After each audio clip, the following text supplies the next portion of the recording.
As evening falls, the village becomes even more still. Amidst the calls of crickets coming from the rice fields, there lies an unknown sense of fear. There is an unwritten rule in this village. If anyone hears their name being called by an unfamiliar voice after dusk, they must not respond no matter what. Anik was a young man from the city, grounded in the reality of life. He didn't believe in ghosts or spirits. One day he came to visit his uncle's house in this village.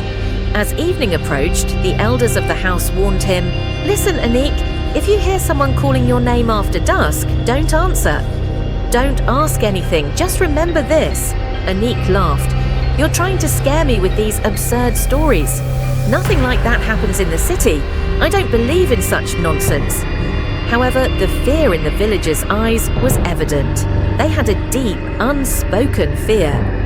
After dinner, Anik went out for a walk. The moonlight bathed the surroundings and the breeze was gentle.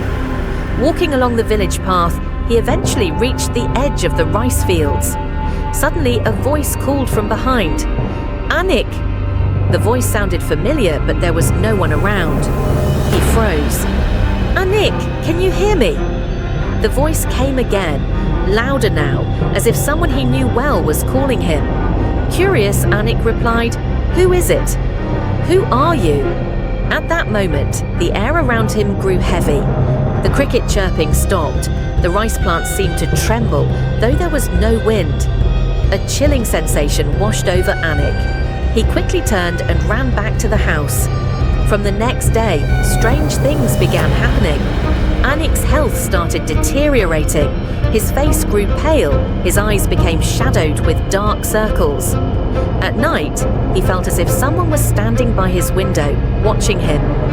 One night, while he was asleep, he heard someone whispering his name. He woke up to find a shadowy figure standing outside his window.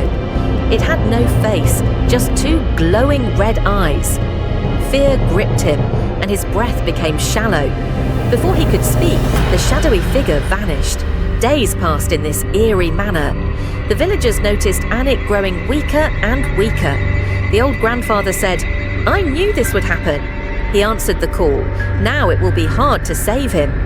Anik's uncle and the villagers took him to the local shaman. The shaman looked deeply at Anik and sighed. "He's fallen under the grip of a spirit. The voice that called him is no longer human. Once he responded, it will not let him go easily." The shaman performed rituals to ease his condition, but the relief didn't last long. Within days, the voice returned, and Anik's condition worsened. One night, a fierce wind began shaking the doors and windows. While everyone was asleep, Anik's bedroom window slowly creaked open. Silently, he got out of bed and walked outside, as if something was pulling him along.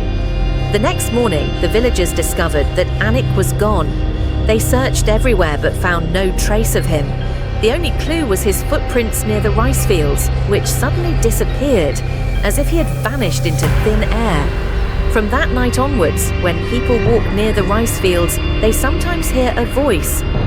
"Anik, where are you?" And if anyone responds to that voice, they too are never seen again. The villagers still talk about the events of that night. Some families no longer venture outside after dusk, and some even tie a red thread to their windows, hoping to keep the spirits cool at bay. But the question remains, is anyone truly safe? No one knows.